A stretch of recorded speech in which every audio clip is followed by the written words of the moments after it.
The two groups did about the same on the test before they were praised, but after the praise was lavished, they began to look like two very different groups of kids. The half who received praise for their smarts adopted a fixed mindset. When given a choice between tasks, they rejected the more challenging option in favor of the one they could more easily master, thereby keeping their smart or talented label intact. Children look to their teachers and parents to help them understand their place in the world. And if we lavish praise for inherent qualities in an attempt to bolster their self-esteem, we do them a huge disservice. Not only are we instilling a fixed mindset, we are planting the seeds of distrust. When a teacher moves around the room praising each kid, "Great job, you are so smart," the students figure out pretty quickly that someone is being lied to. They know they can't all be geniuses, and they begin to doubt our honesty, or at the very least our judgment.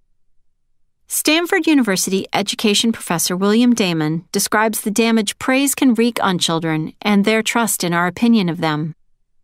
Even when spawned by the best of intentions, less than honest communications to children inevitably create unfortunate complications. One such complication is that sooner or later, children see through all inaccurate statements about themselves. This sentiment was echoed by Lisa Heffernan, writer of the parenting blog Grown and Flown and mother of two. The single most important thing we have with our kids, beyond our enduring love, is our credibility. By telling kids that they are good at something when they are patently not, we ruin that credibility and do little for their self-esteem, as the truth at some point will be revealed. When my kids do not have an aptitude for something, I don't shy away from telling them. But this means that any praise I do give them has that much more value. Our trustworthiness as parents should not be sacrificed on the flimsy altar of acclaim. Kids who have been taught to pray to that altar and have been overpraised for their smarts and talent are easy to spot in the classroom. They do the bare minimum required to get by. They never take up the gauntlet of challenging extra work and are reluctant to risk saying anything that might be wrong. These students are frustrating to teach because they won't stretch themselves or take any intellectual leaps of faith for fear of not living up to their parents' expectations and whatever label has been bestowed on them. The truth I try to impart to every single one of my students is this: it all gets hard eventually, even the stuff you have a talent for. Imagine when a kid who has been told that he has a talent for math first sees a complex algebra formula in class and can't understand it. He thinks, "My parents tell me I am smart, but I can't be, not if I can't understand this right away and I can't let them find out the truth." This is a terrible bind to put kids in, and it drives them underground. They feel terrible about themselves as they suffer through a crisis of confidence and identity, and reject help at the cost of the image they are desperate to keep intact for the sake of their parents' affection and approval. The most striking part of Dweck's work on praise and mindsets lies in what comes after these growth or fixed mindsets take hold and begin to shape children's identities. After Dweck praised students either for effort or smarts on a fairly easy test, they were then given a much harder test designed specifically to elicit some failure and frustration. The kids who had been praised for their smarts tended to give up, whereas the kids who had been praised for their effort tried harder. The students did not give up because they did not take the failure personally. They did not think that their inability to correctly answer the problems right away meant they were not smart. And here's my favorite part, the detail that warms the cockles of my teaching heart. The kids who accepted the challenge problems said the hard problems were more fun. While the kids with the growth mindsets were having fun, the fixed mindset kids tanked. Even when Dweck backed off on the level of difficulty and gave the subjects more of the easy problems, the fixed mindset kids did poorly. They could not bounce back from defeat and did even worse on the easy problems than they had in the first round. In a final, sinister yet illuminating twist, Dweck asked the subjects to write down their thoughts about the problems for future students, and while they were at it, write down their scores. 40% of the kids who were praised for smarts lied about their scores. As Dweck wrote in her book Mindset, we took ordinary children and made them into liars, simply by telling them they were smart. In order to understand how praising kids the wrong way can turn them into liars, I turned to Professor James M. Lang, author of Cheating Lessons, Learning from Academic Dishonesty. He writes that we good job kids into a state of overconfidence and an overinflated sense of their skill level, which can lead to all sorts of negative consequences, such as a tendency to understudy. The ability to judge one's own level of knowledge, skill, or thought process is called metacognition, and it's what allows kids to gauge whether or not they are prepared or knowledgeable on a topic. Students with good metacognitive skills are more likely to achieve what Lang calls self-efficacy, or a belief in their ability to succeed. Not confidence in their ability to succeed, not magical thinking based on parents' effusive praise, but a belief based on experience and repeated effort in a skill or task. Yet, we continue to believe that if we tell our children how wonderful and talented they are by throwing empty platitudes, trophies, and blue ribbons at them, we will bolster performance along with self-esteem. We plaster our car bumpers with stickers advertising, "My kid's an honor student at Springfield Middle School." Every time your kid glances at that bumper, he is reminded that the thing you value in him is not how hard he works or how long he sticks with a challenge, but his grades and standardized test results. Recent studies have shown that the very kids we hope to help the most with all this praise, kids with low self-esteem, are actually the worst off for our efforts and suffer even lower self-esteem than if we just left them alone. Imagine what those kids with low self-esteem could do if their parents and teachers started praising them for their hard work and diligence, hard work that pays off in increased autonomy, competence, and connection. That's the kind of esteem I'd like my students to have, the sort of self-image that's been earned, hard-won, and deserved. It's a real challenge to switch from a fixed to a growth mindset, and even harder to change the language that flies out of our mouths when our kids do something well or come up short. Don't worry if it takes a while to get the language right. We have become accustomed to the praise and encouragement we heap on kids for innate and effortless accomplishment. Even Carol Dweck admits to slipping up once in a while, praising her family for brilliance rather than efforts. But the point is to create new habits that have the potential to communicate a sense of self-efficacy and an accurate representation of our children's abilities. Here are some ideas that can help reorient the way you praise your child and may just help him adopt a growth mindset and a strong sense of self-efficacy. Praise for effort, not inherent qualities. Instead of, "Great job on that test, you are so smart," try, "Great job on that test. What did you do this time in preparation that worked so well?" Instead of, "I love that drawing, you have real talent in art," try, "I'm proud of you for working so hard on the shading and perspective." Kids who believe that intelligence grows with effort and diligence will be less distraught about failures, more likely to stick with tasks through those failures, and may even have more fun as they do so.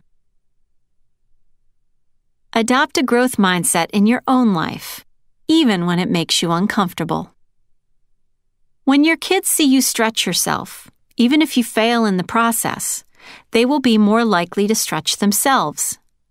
Better yet, let them see you continue to stretch yourself after you fail, so they will understand that failing at a task does not mean that the person is a failure.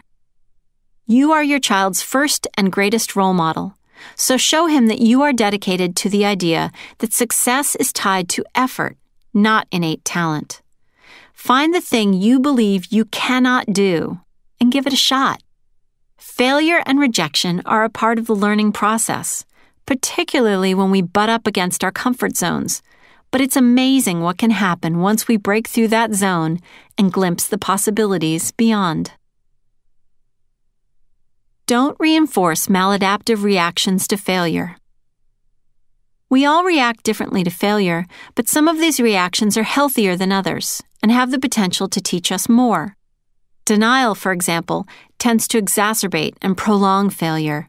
Be honest with your children. If your child has failed at something because she did not work hard enough, say so. Teach your child to see the realities of her shortcomings and failures and react accordingly. When we tell children how talented and gifted they are at a particular skill when all evidence points to the contrary, they know, and their faith in us is subsequently weakened. Make sure your child knows his failures do not lessen your love or opinion of him. Your love and emotional connection buffer and soften the pain and embarrassment children may feel from failure. Further, knowing that you will be there to support, rather than to judge or offer false praise, offers kids a secure and safe haven from the anxiety they experience in their lives. Let your children feel disappointed by failure. Sit with the emotions and don't try to jump in and resolve the situation. After all, these are his failures, not yours, and it is unfair and counterproductive to try to make it all better for him. What you are teaching him through your patient silence and inaction on his behalf is that he has the inner strength to move on from failure. Do not offer to rescue your child from the consequences of his mistakes. Your offer to rescue implies that you don't believe he has the ability to find a solution himself. Help him problem solve and find lessons in the failure rather than viewing it as a devastating blow to his self-image and confidence. Your goal should be to help him regain a sense of control over the experience of failing. The real learning happens when kids begin to understand how to pick through the wreckage, find the pieces that still work for them, and devise a strategy for future success. Olivia eventually healed from her injuries, and despite having lost most of her knowledge base, she was able to return to high school, graduate with her classmates, and go to college. I can't be certain that the changes Elena made in her parenting had anything to do with Olivia's success, and a sample size of 1 is hardly statistically significant. I do know that when Elena began supporting Olivia's efforts rather than her intelligence, she increased the likelihood that Olivia would survive the many failures she encountered as she worked to regain a sense of normalcy. Better still, she gave Olivia a great lesson in how to be the sort of parent who will one day inspire a growth mindset in her own children. Part 2. Learning from failure. Teaching kids to turn mistakes into success. Chapter 5. Household duties. Laundry as an opportunity for competence. One afternoon, I walked into my English classroom and overheard an 8th grader complaining to her friends about how hungry she was. I asked her if she'd forgotten her lunch, and she replied, "No, but I hate what my mom packs for me." Rather than point out the obvious solution, that she should plan and pack her own food, I asked if she could think of any way to solve her unsatisfactory lunch situation. "I could buy lunch," she offered, ending her sentence in an implied question mark, and looked for my reaction. "Or," I prompted. "Or I could tell my mom what I like so she can pack stuff I want to eat," she said more confidently, pleased that she had come up with such a brilliant plan. "Or," I repeated. She was puzzled. What other option could there be? I turned to her classmate, who packed her own lunches. "Elsie, what else could Kate do to make sure she gets exactly the kind of lunch she wants, one that she can't possibly complain about?" Elsie turned pink. "You could pack your own lunch. That's what I do. Sometimes I even pack lunch right after we eat dinner because all the food is already out, and then I don't have to do it in the morning when I'm in a rush." It was Kate's turn to blush. "Oh, yeah, I could do that." And do that she did. In the first week or 2, she even made a point to mention how much she was enjoying her lunch whenever I was in earshot.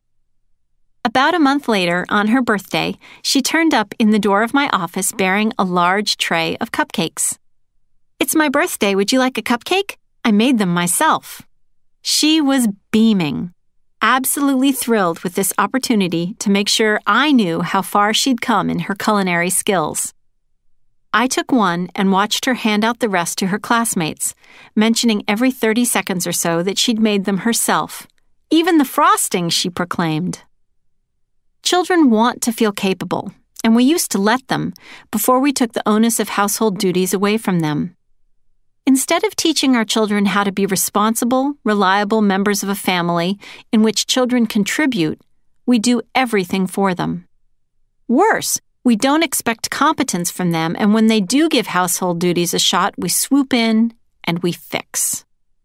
We swoop in after our kids make their beds and smooth out the lumps and bumps.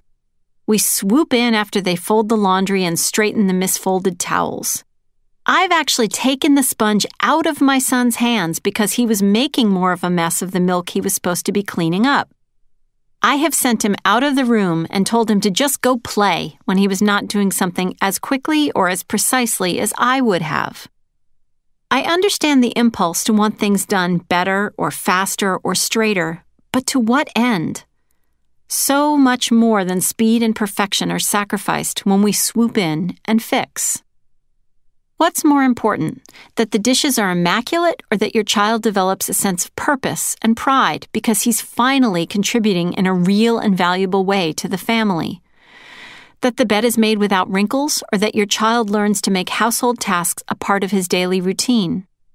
All of this swooping and fixing make for emotionally, intellectually, and socially handicapped children, unsure of their direction or purpose without an adult on hand to guide them.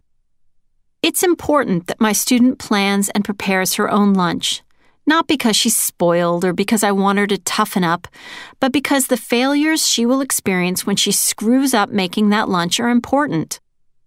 She needs to be disappointed in her own choices once in a while. She needs to find out that when she packs the yogurt under the ice pack rather than on top, it gets squished and the entire lunch bag becomes a sticky vanilla mess.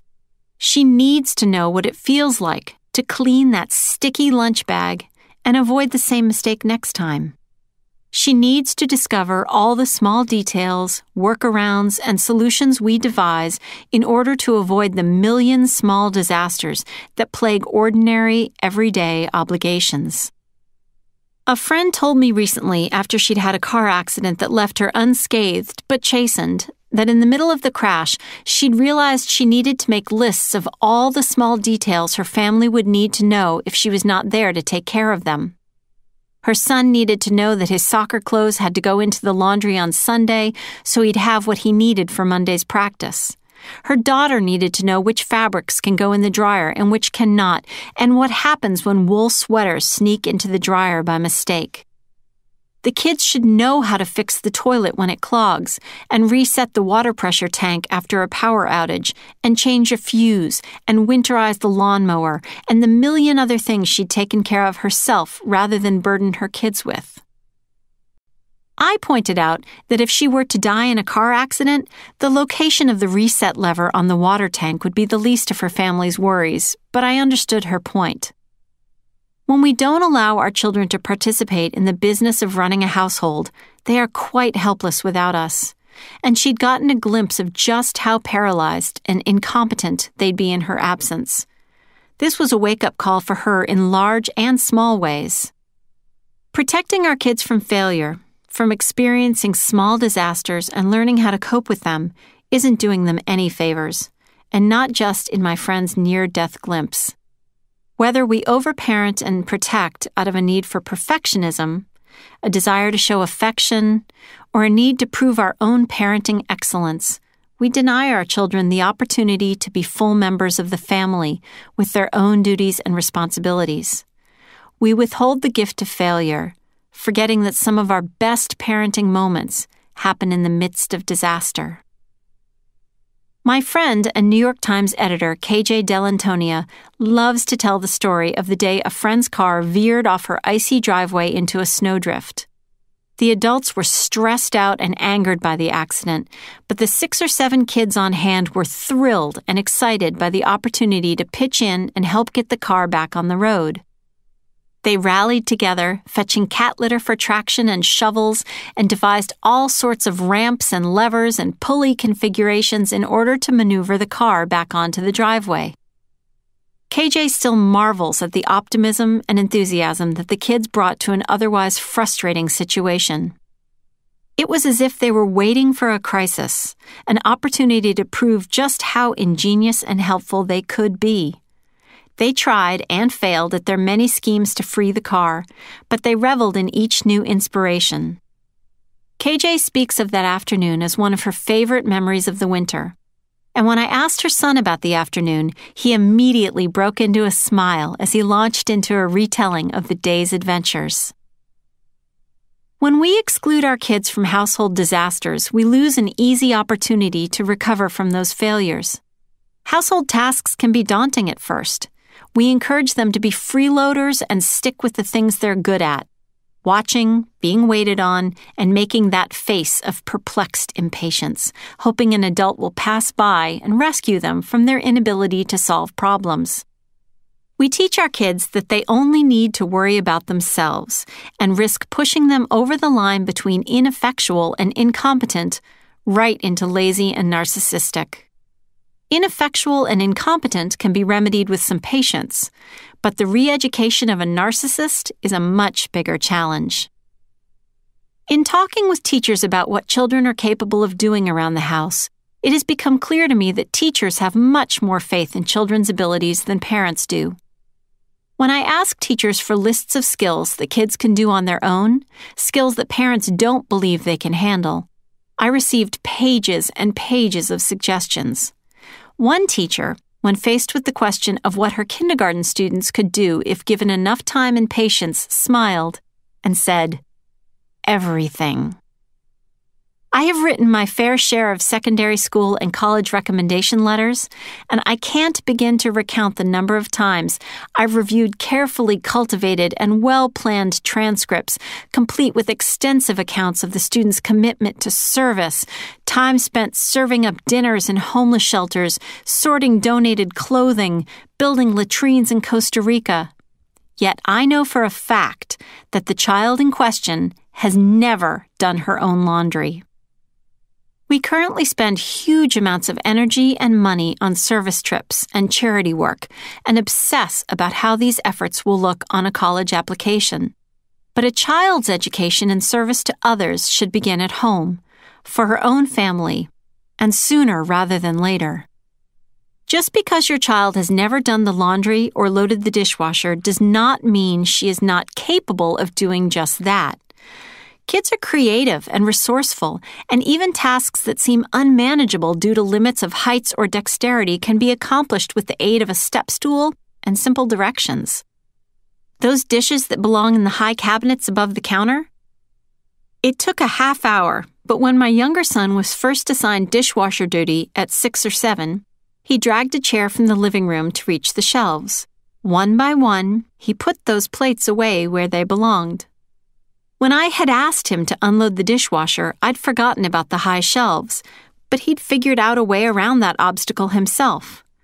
The look of pride he gave me when I said, "Wait, you did all of it, even those plates?" was utterly gratifying. Failure has been a part of that process, of course. Since that first day, he has broken dishes in the process of learning how best to carry, stack, and load them. But who cares? I'd trade 10 broken plates for his smiles of competence and pride. Children have been deprived of a sense of contribution and purpose for a couple of generations now, and it's time to give it back. Household participation is a first, and I'd argue essential step toward building a purpose-driven and fulfilling life. When physicians examine causes of depression and suicidal ideation in adolescents, lack of purpose is mentioned over and over in the academic literature as a main factor. Purpose is what saves us all from despair when the details of life become overwhelming or boring, and it is what fuels the determination, resourcefulness, and resolve that will see our children through to their goals. There are a lot of reasons parents give for not granting their children the space and opportunity to find purpose. Among them, "It's faster if I do it myself." They will just do it wrong anyway. Kids should be kids while they can. They will work it out when they grow up. My house will look disgusting and people will judge me. My kids will look disgusting and people will judge me. Enough. It's time to grant our kids the opportunity to contribute. Allow them the chance to step up, try, fail, and try again until they get it right. First, we must expunge the word chores from our household vocabulary. Amy McCready, parenting coach and founder of Positive Parenting Solutions, told me, "I've always encouraged parents to ditch the word chores and replace it with family contributions. Calling them family contributions doesn't make kids enjoy them anymore, but it sends an important message about significance, that when you help out, you make a big difference for this family.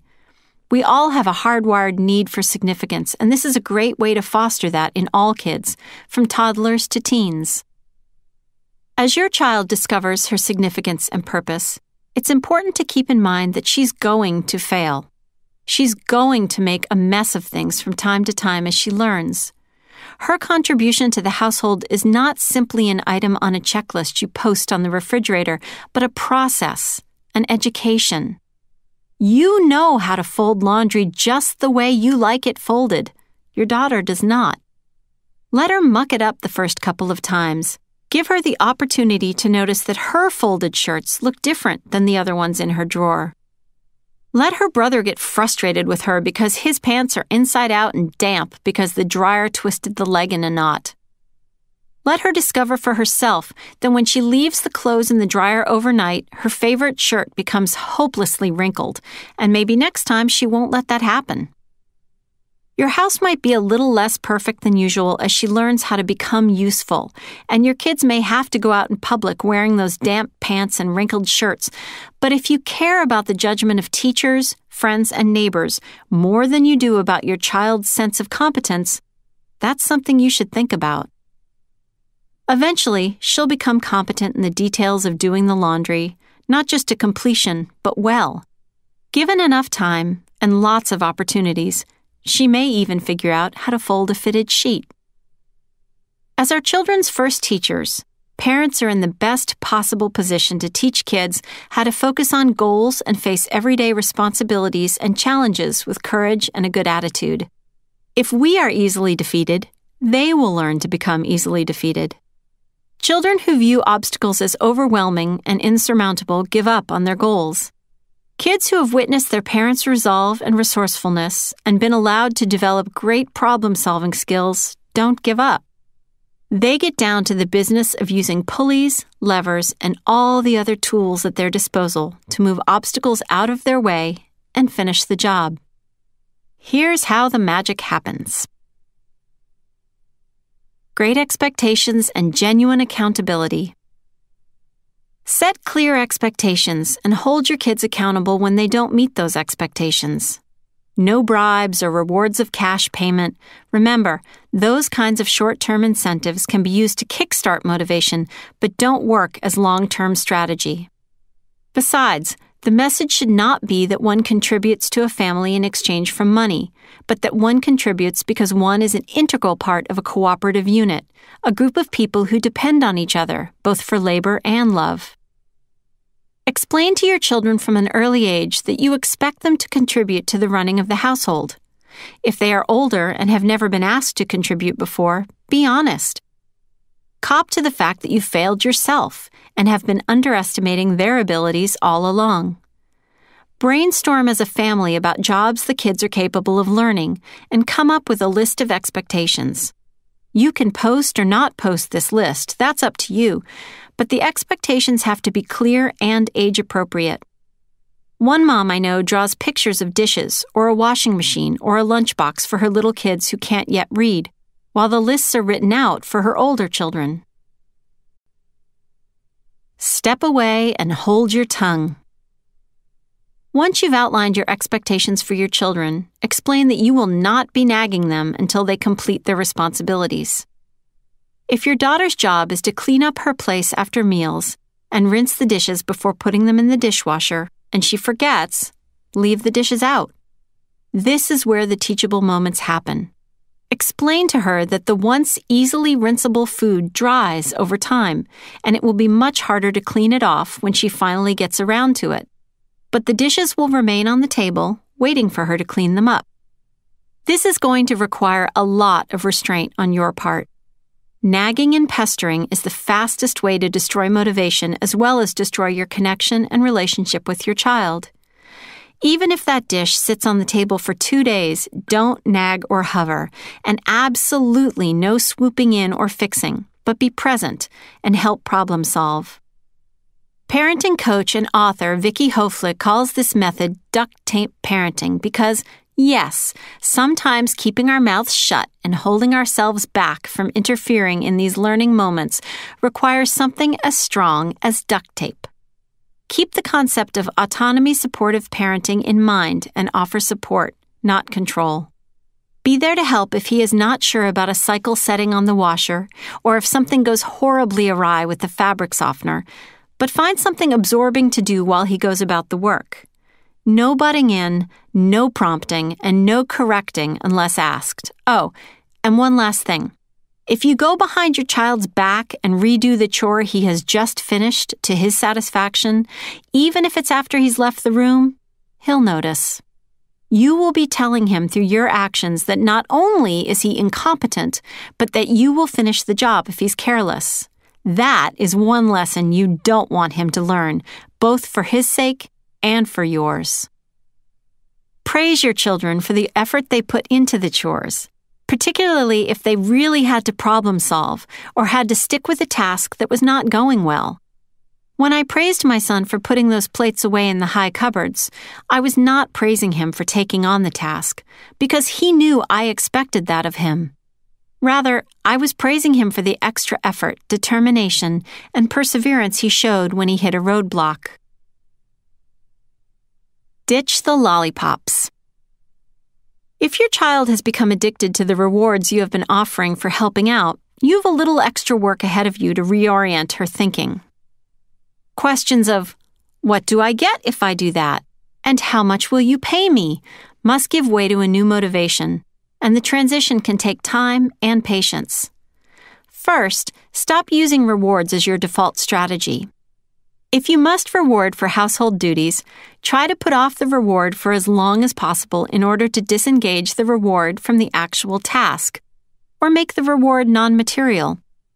Keep in mind that little kids can only wait for a short period of time, but older kids can wait for much longer. The goal is to remove the task from the reward and shift their focus back toward internal motivators. As you move away from material rewards, talk about how rewarding it is to do a job well. Explain why you are not offering material rewards and why household participation is so important. Reward with praise the effort and patience your child had to exhibit in order to complete the task, even if it took many tries, especially if it took many tries. Once you have reoriented your own thinking about your children's role in the household duties and have shelved the rewards, here are some suggestions for what and how you can put your grand plans into action. Household duties for the preschool set. The key to successfully instilling a sense of responsibility and pride, and helping children understand that they have a role to play in the family dynamic, is to start young. Even toddlers with their diminutive hands and limited attention spans can begin to explore their ability and competence in shared household responsibilities. When dealing with younger children, be sure to make your expectations clear and age-appropriate. Katie Hurley, child and adolescent psychotherapist and mother of 2, gave me her perspective on how she empowers her young children with their household contributions. My kids are still little, and certainly responsibilities change and attitudes toward those responsibilities change over time. I think what I've done well with mine is instead of creating some nagging, revolving wheel of chores, I established age-appropriate expectations and I adjust those as they grow.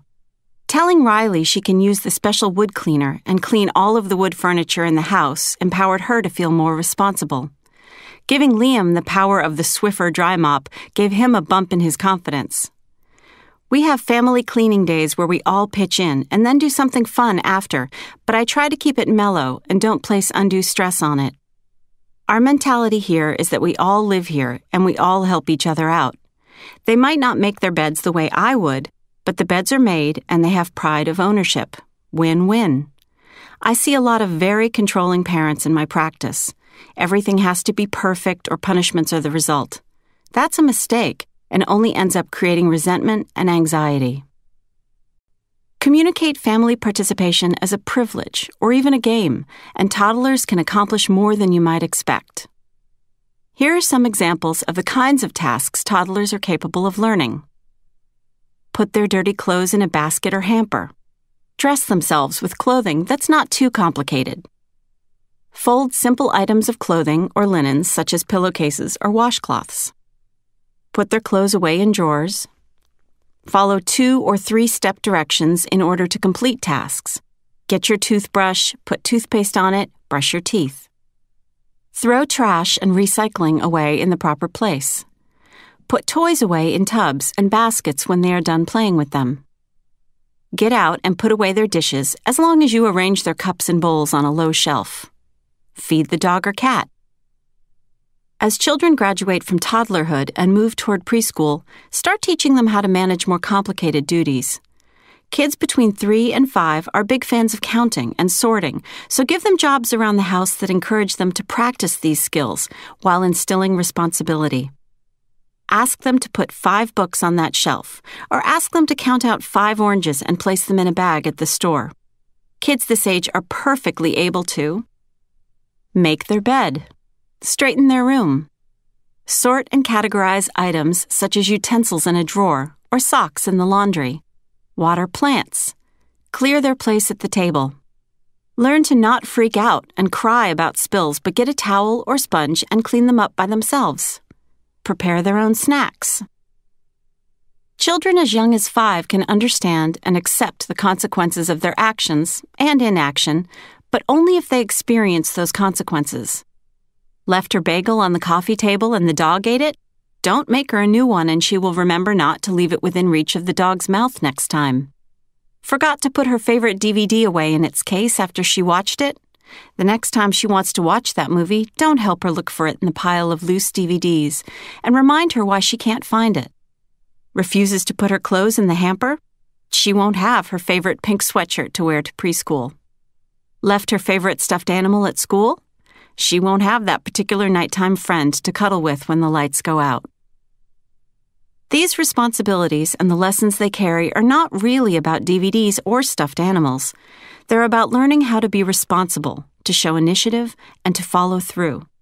They are about learning how to be the sort of person who will be able to manage the demands life will place on them. If you constantly bail your child out, she learns a lot from that, too. She learns that self-sufficiency is not really necessary because you'll always pick up the pieces, and that there's no real need to come up with any sort of system or plan for remembering her responsibilities in the future. The habits of highly effective school-age kids. Once kids have entered kindergarten, they are able to conquer tasks of much greater complexity and begin to develop solid habits for completing household duties. It can be a real challenge to establish habits during the unpredictable toddler and preschool years, but once kids are in kindergarten, it's time to nail down some routines. Make your child's jobs a daily event rather than an intermittent expectation. Habits are powerful motivators, and tasks can't become habitual unless they are regular and expected and, well, habitual. As habits require 3 elements, a cue, a routine, and a reward. In order to turn the occasional moment of helping out into a habit, it must be regular enough to become ingrained as a pattern. Let's take loading the dishwasher as an example. Your child's cue to clean up after herself is the dirty dish in front of her at the end of a meal. The routine is the cleaning of that dish, and the reward is the sense of accomplishment and competence that comes from having completed her task. Again, this does not mean a material reward such as money or the promise of a toy or treat. The enduring reward is the sense of a job well done. Here's the best thing about habits. Once they are formed and your child completes her work as a matter of course, rather than as a result of nagging, your household becomes a much more peaceful and harmonious place. As I mentioned earlier, there are some exceptions to the no rewards rule. Rewards can be a fun and effective way to jumpstart motivation when it begins to flag. My favorite example comes from the book All of a Kind Family by Sidney Taylor. The book tells the story of an Orthodox Jewish family living on the Lower East Side of Manhattan in the early 1900s. The girls are responsible for household duties on a rotating basis, and when the 5 daughters tire of the hated task of dusting the living room, their mother hides pennies in hard-to-find locations that would only be revealed through a thorough job of dusting. Once enthusiasm has been restored for the task, and grumbling has been replaced with requests to be assigned to the task, she uses the game intermittently, just often enough to spark renewed motivation, but not frequently enough for it to become an expected reward. Once, in my own little twist on this lesson, I tucked a beloved missing toy into a pile of stuff I wanted my son to put away, and suggested that if he cleaned his room up, he might just find what he'd been looking for. My first impulse had been to shout to the heavens that Super Mommy had found the toy and bask in the glow of my triumph. But that strategy would not have resulted in a cleaner room or the happiness and discovery he experienced when he came across the toy himself. Between the ages of 6 and 11, children should grow more and more capable. They understand the concept of cause and effect and can predict that if the clothes don't go into the laundry basket, they won't get clean. If the dog does not get fed, she will be hungry. Capitalize on this understanding and help children see how being proactive around the house can lead to positive effects. At this point, kids are able to be responsible for all sorts of household tasks, such as peeling and chopping vegetables. Teach knife safety early and always use a sharp knife, which is safer than a dull one. Laundry. All of it, from sorting to putting it away. Post a list on the washing machine and dryer after you've conducted the requisite one-on-one lessons in order to provide reminders for all the steps. One mom pointed out that dry erase markers write and erase well on the side of washers and dryers, so she simply writes instructions on the appliance itself. Replacing the toilet paper when it's gone. Leave the direction the roll spins to your child's discretion. Setting and clearing the table. Outdoor work such as raking leaves, weeding, and hauling wood. Vacuuming and mopping floors. Helping to plan and prepare grocery lists and meals. With adolescence comes greater responsibility. From 12 on up, I can't think of many household duties beyond their abilities. The more competent teens I talk to for this book are responsible for household repairs, such as painting, replacing light bulbs, and simple car maintenance. Grocery shopping. Given some teens' quirky dietary habits, some parents provide pretty specific lists. Planning and preparing more complicated meals. Caring for and teaching younger siblings about their role in the household responsibilities. Taking the dog to the vet for his shots. Cleaning out the refrigerator. Chopping kindling and firewood. Clearing leaves out of the gutters. When I asked adolescent psychologist Jennifer Hartstein about the role household duties play in a teen's life, she noted that when responsibilities are understood to be a basic and foundational part of family life, they provide positive and effective opportunities for teens to gain the competence they are going to need as they move into adulthood. Encouraging your teen to be a competent and involved member of the household sets the stage for them to be successful in life. If an adolescent knows that he or she doesn't have to work for things, this often translates into an inability to work in the real world. Having to be responsible for things at home, i.e., chores, laundry, walking the dog, etc., helps to teach teens what it means to take care of the important things in their lives. Ultimately, this will cause the teen to have better self-esteem, feel more effective, be more productive, and be more motivated to continue this into their adult lives. It's never too early or too late to teach children how to contribute and problem solve under their own power. Despite all the protests to the contrary, kids want to play a useful role in their family's success. As parents have slowly, but systematically, deprived them of that role, we owe them the patience and time it takes to give that purpose and responsibility back. Sure, this restoration of order will be a challenge, but it will also be worth it both in the short and long term. The contribution of your children to the daily work of keeping a house and running a family will not only be a boon to the family now, but your kids' increased competence and sense of responsibility will set them apart from their more coddled peers when they head off to college or land their first job. While their peers stand around helplessly waiting to be told what to do and how to do it, your kids will know how to take charge and forge ahead, armed with the competence, experience, and the skills they learned by your side in your home. They have had opportunities to fail, to mess up and fix their errors, and won't be fazed by a misstep here and there as young adults.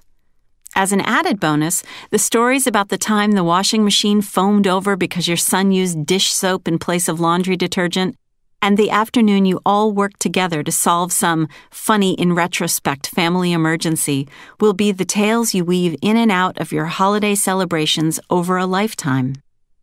Better to understand now that perfection is not what holds a family together.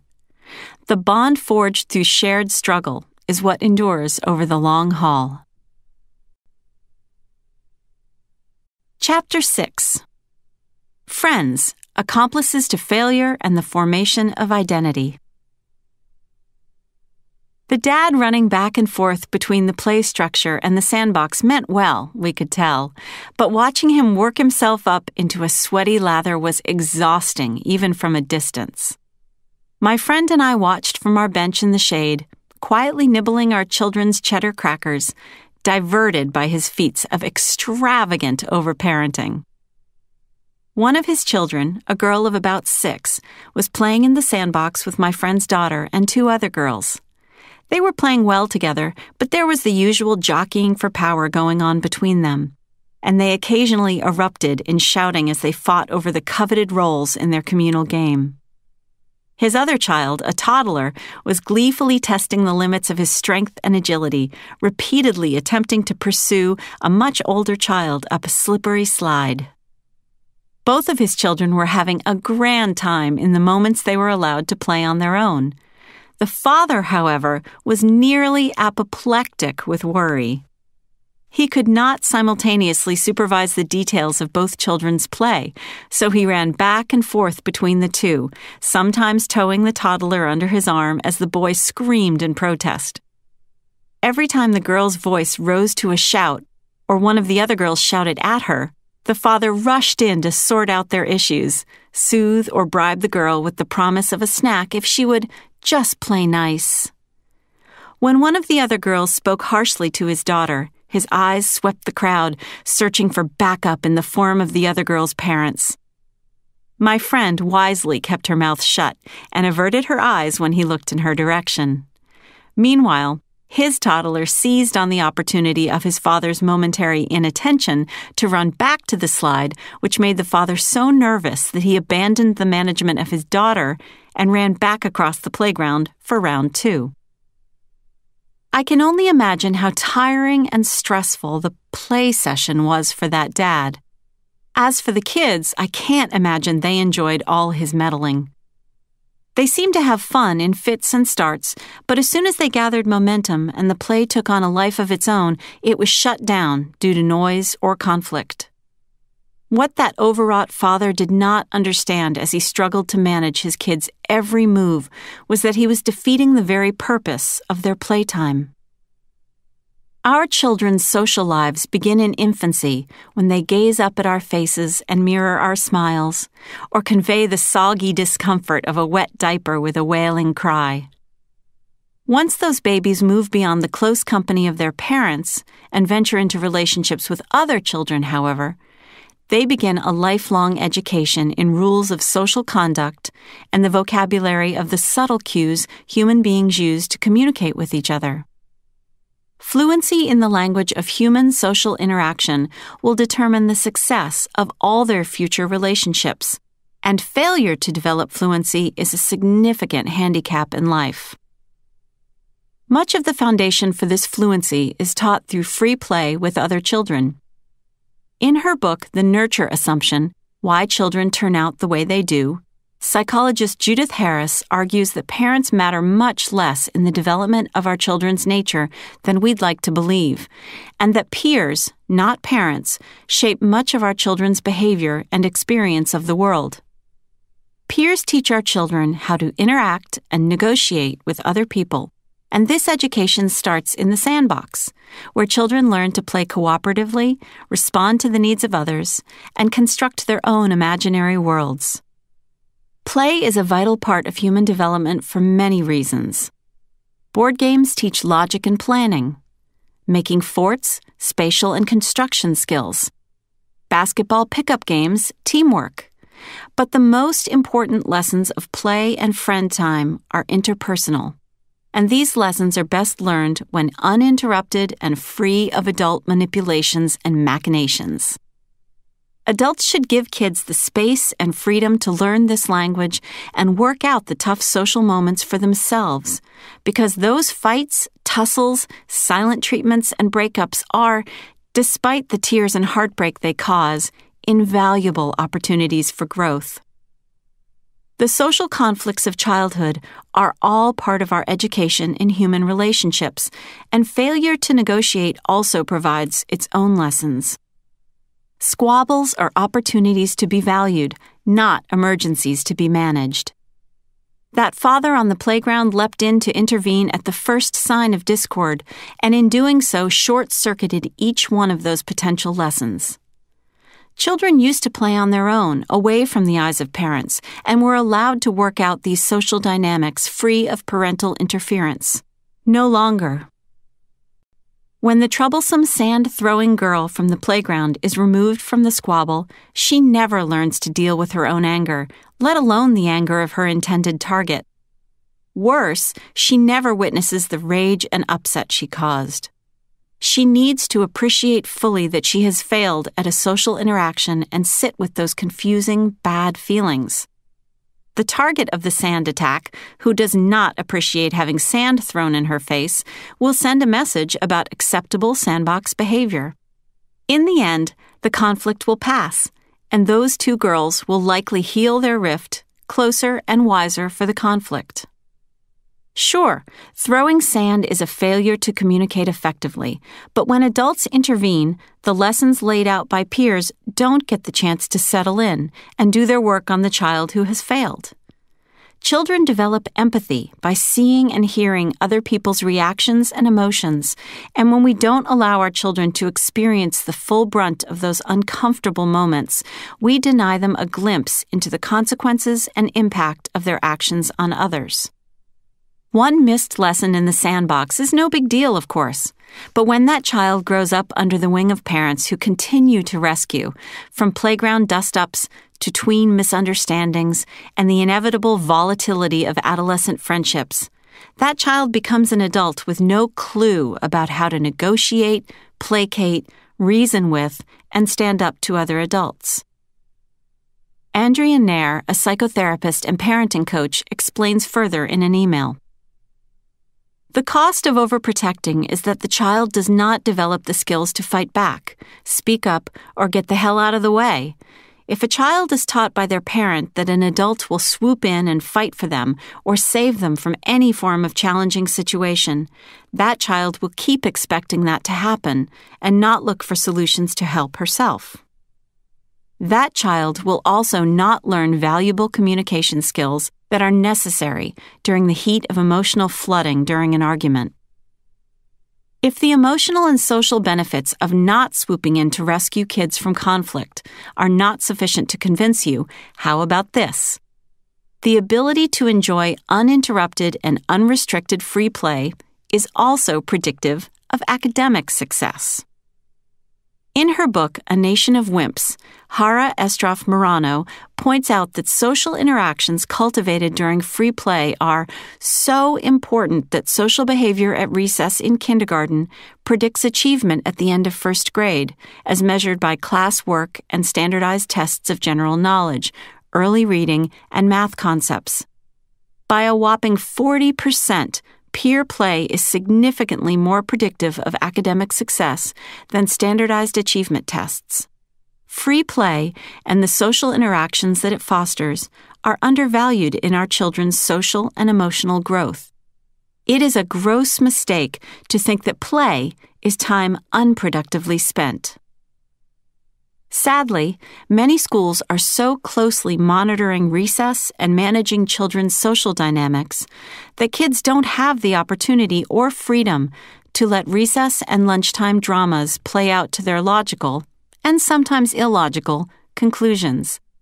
This short-sighted and misguided move away from unsupervised free play means children have fewer opportunities to process the lessons they learn in school and are left with no outlet for the physical and emotional energy that builds up during the day. Later, when those recess-deprived children arrive home from school, they are no longer being kicked out of the house to fend for themselves until dinner. They are shuttled from organized activity to structured lessons and then asked to silence their urge for unstructured play and skirmishes with their siblings. A group of New Zealand schools heard researchers and sounded the call. As part of a study based at the Auckland University of Technology, 8 elementary schools agreed to eliminate recess rules, relax supervision, and stop intervening in students' playtime. Consequently, those schools saw a reduction in bullying, fewer rule infractions, reduced need for adult supervision, and an improvement in attention and behavior during class time. Grant Schofield, one of the investigators in the study, explains that backing off on adult supervision and interventions during free play allows kids to think for themselves and sort social interactions out. When we interfere with our kids' social lives, they are deprived of yet another opportunity to learn how to sort out feelings, convictions, and personal limits. The goals and lessons of children's social lives shift over time, but as they move from toddlerhood to adolescence, it's important to view friendships for what they are: opportunities for them to develop their own personalities, identities, and choices, and for us to gain perspective and feedback on who our children are becoming. The push and pull of playdates. In toddlerhood, friends are usually plucked from whichever kids are closest in age or proximity.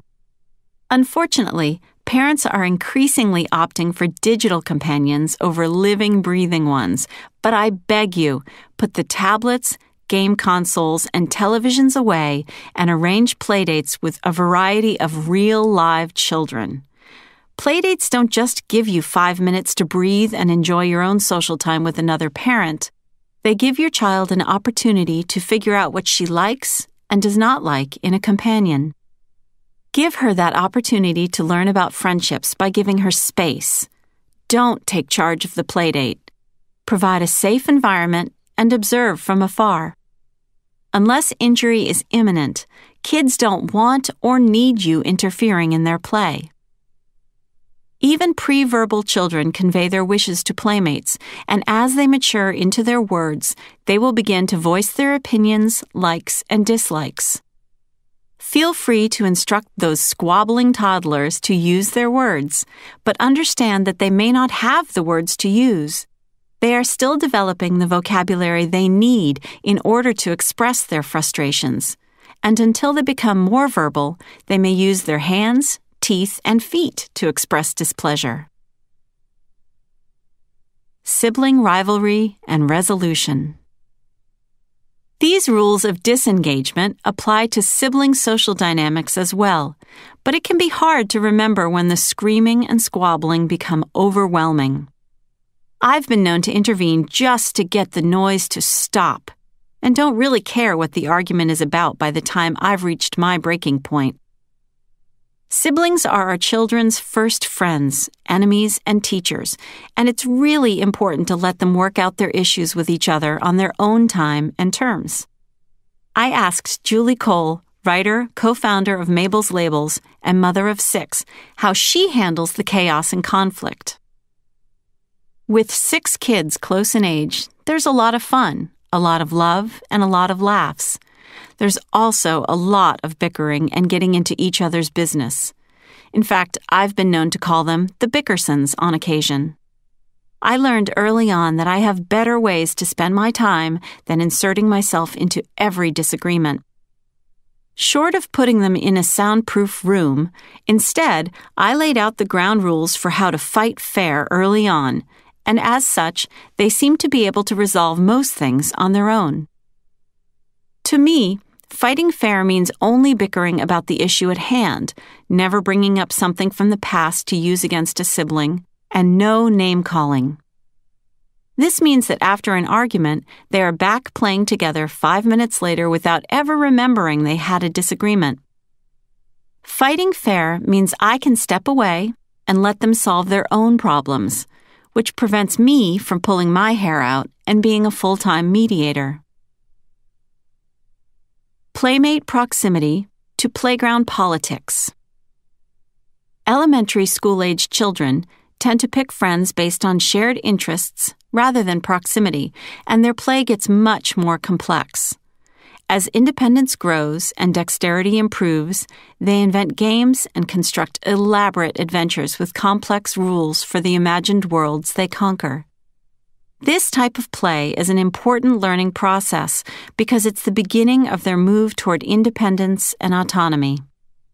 No wonder superheroes are their idols. Kids mimic the power, strength, and sense of justice those heroes represent in order to feel powerful in their own lives. They are used to obeying our rules, but as they step away from the parental sphere of influence, they discover the power of autonomy and self-regulation. They explore their own power to create and destroy entire realms and negotiate those power struggles with the other children involved in the game. As the influence of their friends begins to gain in power, it's a good time to begin to talk to your child about peer pressure and what she might do if she is placed in a situation that makes her uncomfortable. Think ahead to middle and high school and get her thinking about the moments she will have to rely on her internal moral compass and judgment in order to deal with peer pressure risky play. In talking with some moms about how they deal with their children's friendships, one mother confided that she's newly uncomfortable with her 3rd-grade daughter's ability to pick and choose friends that may or may not be a good influence, though she is also realizing how much her daughter is learning from these relationships. My daughter has a burgeoning friendship with a girl in her class who isn't a bad kid per se, but I'm troubled by what I hear about her. She lies, she's rather boy-crazy, and she is rude. But she also seems to have a pretty horrific home life, which makes me feel really awful for her. I don't want to completely discourage the friendship because I do feel like some kids can turn it around. Also, the friendship seems to be teaching my daughter compassion. She knows the child is quite poor, and she has been begging me to buy the little girl things since they became friends, things that my daughter used to take for granted, but now realizes her friend does not have. Kids are not born knowing how to negotiate for themselves and their friendships. They learn this skill through years of trying and failing to manage their lives and their relationships. When a child learns how to say no to an older kid who asks to play doctor behind the tool shed, he also creates the emotional groundwork for someday being confident enough to stand up to a bully or demand fair treatment from an adult. Parents need to step back and allow minor playground squabbles to play out because these conflicts give kids a chance to learn how to handle themselves in an increasingly powerful bully culture. We need to remember that if Johnny pushes another kid down on the pavement but is not allowed to receive feedback from his peers because teachers or overprotective parents whisk him or his victim away before resolution can occur, Johnny does not receive the benefit of peer feedback. In the absence of peer feedback, empathy can't develop, and he will become the sort of kid who can't understand how his actions impact his classmates and friends. all those adults who intervened in the necessary lessons of his playground days are to blame. Unfortunately, a few years later, when he looks around the middle school classroom and realizes no one wants to play with him, and his teacher must inform his parents that he has issues with his social skills, Johnny's social and emotional problems will be much harder to remedy. The good news is that given time and some space from adult intervention, kids learn these social skills on their own. If we allow them to mess up, anger other kids, fight, and make up, they will learn how to be a good friend, how to stand up for themselves, and how to say no to behaviors that make them uncomfortable. Research shows that children are less upset by their parents' arguments when they witness the emotional healing that results from making up. So it makes sense that kids benefit from seeing fights with friends through to resolution. Given that conflict is less upsetting to children than lack of closure, when you jump in to resolve a sandbox argument or forcefully arrange détente with the mean girl who has been ignoring your daughter, resolution is not being allowed to happen naturally in its own time and place. Unresolved conflict triggers anxiety for children and gets in the way of the healthy process of making up and healing rifts with friends, moments that cement long-term relationships that will endure through the next disagreement. Friendships in the middle years. As kids move to middle school, the focus shifts from shared interests to social acceptance. Cliques and other exclusionary social situations can be extremely stressful for middle school children, so it will be important to make sure that your child continues to participate in sports, music, and other extracurricular activities that bridge the divide between social groups. One mother from New Jersey admits that her own experiences with parents who allowed her autonomy in her social life inform her own autonomy-supportive parenting today. My parents left me to decide on my own friendships, and this was a great thing. I sometimes got my feelings hurt because I wouldn't do what my friends were doing, so they ousted me from their clique. It made me tougher and gave me pause when choosing friends. Rather than dictate whom your child can associate with, make your home a comfortable gathering place for your kid and his friends, and set the expectation that when your child is not in your house, he will let you know where he is. Understand that kids' social lives are constantly evolving, and do not attempt to intervene when you feel your child has been excluded. You can be sympathetic to your child's sadness, but don't try to fix a situation that is, and should be, out of your control. It can be painful to see your own child fail to make friends or smooth over disagreements, but these are important trials and lessons your child must experience and learn from. As a teacher, I have seen far too many kids arrive in middle school still unsure of how to handle social situations. But nothing upsets a child's social maturation more than parents who fight their children's battles for them and overreact to the normal social jostling that takes place in middle and high school. When parents overreact to everyday social interactions and label it bullying, children never learn how to figuratively push back and demand respect. Bullying is a real and terrifying fact of life in schools today. But in our attempts to halt bullying before it ramps up into dangerous territory, teachers and parents tend to overreact to the normal social and emotional ups and downs of the adolescent social scene and inadvertently saddle their kids with a victim mentality. In talking to educators and administrators, it is clear that they are aware and alarmed by the impact bullying can have on kids.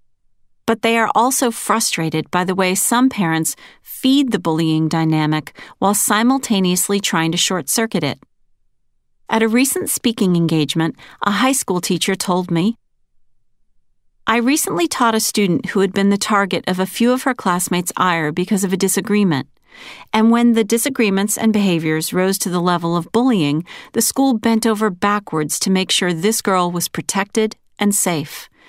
However, the parents, and consequently the child, became so hyper-alert and oversensitive to what they saw as bullying that the teachers were forced to become secret agents. The entire class orbited around that one child's needs, from classroom seating charts to teacher supervision during the walk between classes. The mother sent daily emails to the teachers and administrators, quoting her daughter's reports of mean looks, whispers, and perceived slights. Normal social interaction could not take place in that class, and consequently, social dynamics were a disaster. The class ceased to be a community, and even academic progress took a hit that year. Worse, that girl came to view all uncomfortable social interaction as bullying. I am so sad for this child. Her parents mean well, but by moderating and weighing in on the subtle nuance of every social encounter, they have destroyed their daughter's confidence and convinced her that she is a helpless victim. As adults, we all have our own bullies to deal with: mean bosses, vicious enemies, and jealous peers. How your kid learns to deal with those people in their childhood, when failure means a day or two of hurt feelings or social exclusion, can mean the difference between a thin skin and a strong sense of self. As children get older and friends play a greater role in their development of identity, it can be tempting to step in when you sense the presence of a bad influence. But before you criticize your child's friends, know this: making, keeping, and deciding when and how to part with friends is part of your child's education. Something about that most dubious of friends attracts your child, and she is simply trying to figure out what that attraction is all about. Maybe that girl who dresses all in black and paints her nails green and swears more often than you are comfortable with has talents or social skills your child is trying to learn. Maybe your child is simply feeling out the limits of what she's comfortable with in her own world. No matter how nervous these strange and different friends make you feel, it's vital that you stay out of your child's social choices, particularly in adolescence. It may seem like a simple matter of a bad friendship to you, but your child is practicing empathy and learning how to get along with people who may not share the same background and goals. These are incredibly important social skills. As adolescents move into college, they will adjust more easily to wider, more diverse, and often challenging social situations. In the business world, the ability to read all kinds of people is a sought-after character trait, particularly in women. These people, called chameleons or high self-monitors, are better at adapting themselves to new people and to new work environments, and better at bringing other people around to their way of thinking. In sales, chameleons are able to connect to people through subtle cues of mimicry and outperform other salespeople. In business, those who are skilled at mimicry and can adapt their behavior to diverse groups of people make the best negotiators. So when your son comes home from school with a new group of kids who make you uncomfortable because they are simply different from anyone you have seen your child socialize with before, think of those earrings, tattoos, varying skin colors, dyed hair, and accents you can hardly understand as an education worthy of a seminar at the Harvard Business School. If your child plays with carbon copies of the same 4 kids every day for the rest of his life, he will never develop empathy for difference or an understanding of how to negotiate and reason with people who come from differing perspectives, worldviews, and ethnicities. Consider your polite smile and lack of judgment as an investment in your child's education, and back off. Let him figure out for himself what he likes and does not like in people. Learning from adolescent social angst. By the time these children become teenagers, you will be glad you stayed out of their social lives, because your child will have superior skills of negotiation and self-awareness. As tweens become teens and perceived dangers can become real dangers, parents begin to wonder when it's time to intervene. Depending on whom you ask, this question will get many different answers, from 5 minutes ago to never. I'm always going to err on the side of trusting my child in order to preserve autonomy. But out of curiosity, I asked a group of 15-year-olds to answer this question.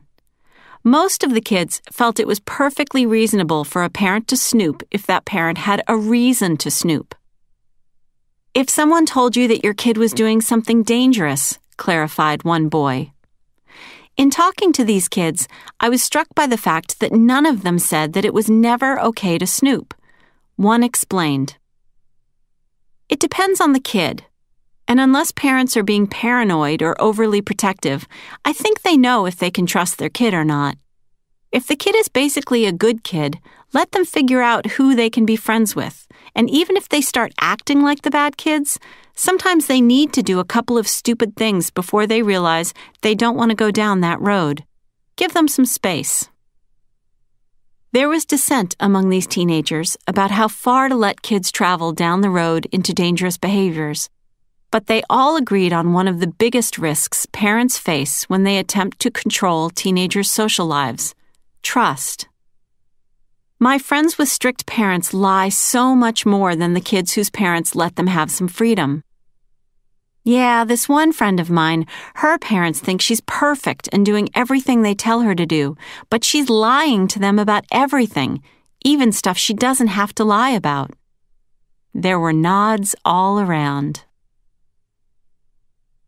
Adolescent psychologist Jennifer Hartstein stressed the importance of finding a way to support, but not control teens through their adolescent relationships in an email. Adolescence is a time when friendships are the toughest in many ways. Teens are learning who they are, what they want, and how to balance that with friends experiencing the same things. It is so valuable to encourage adolescents to be interpersonally effective on their own, as they will soon be leaving home and need to do so in many aspects of their lives. For parents, this is a huge challenge, as seeing their teen in pain or struggling is terrifying. Be a guide and a safe place for problem solving, rather than the problem solver. Your teen will gain strength from knowing that he or she faced a problem with a peer directly and handled it, learning what works and what doesn't along the way, and thus being more prepared for all the challenges adulthood presents. Yes, kids will make bad choices in friends, and some friendships will fail, but these missteps are what we look back on in order to recognize the traits of a healthy relationship versus a toxic one. As hard as it is to live up to Hartstein's challenge, the rewards, independent, courageous, and brave young adults who understand what they want and need from the friends they will make and rely on over a lifetime, are worth the restraint and patience. I recognize, however, that the stakes are higher once kids hit adolescence. A failed relationship or social interaction as a third grader is a much less traumatic and emotional gauntlet than a hormone-fueled adolescent feud or the frightening weight for parents of dangers such as drugs, alcohol, drunk driving, and eating disorders. That said, here are some tools for meeting Hartstein's challenge while protecting your child's safety and emotional health. If your child changes in ways that make you uncomfortable as a result of his friendships, talk to him about what he likes or is drawn to in these new friends. What do you like about Mike? What do you two do together? You seem to be spending a lot of time around Mike. What is it that you find interesting in him? This is the end of the disc. The audiobook continues on the next disc.